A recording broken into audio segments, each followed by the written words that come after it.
سپاه پاسداران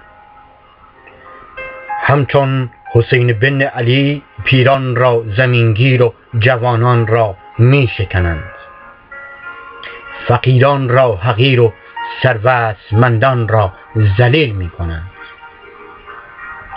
کوروش و کاوه را از تاریخ بیرون و عباس را پهلوان کردند. ایران را ویران و کربلا را آباد کردند. چهارشنبه سوری و نوروز را بیبندوباری و عاشورا و اربعین را جلوه زدند.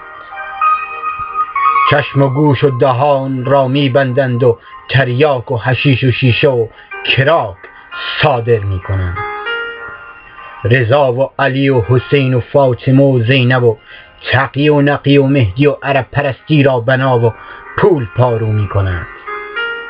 برادر با خواهر و مادر با پسر و پدر با دختر را مجبور به زنا و مردن دلها را تماشا می کنند.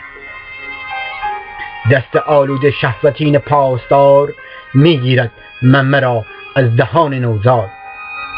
می شکنند دل و عشق و فکر و انسانیت را در مادر نوزاد هزاران بار.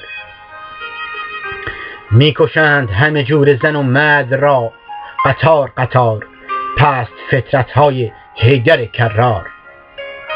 پیچیده توی کوچه هامون بوی خون، دگرگون شدم ز صدای داغ مادرامون. ای که ز داغ دام فرزندت شده پاره رگهای گلویت، ز بی عدالتی پاسداران خاکستر گردیده مویت.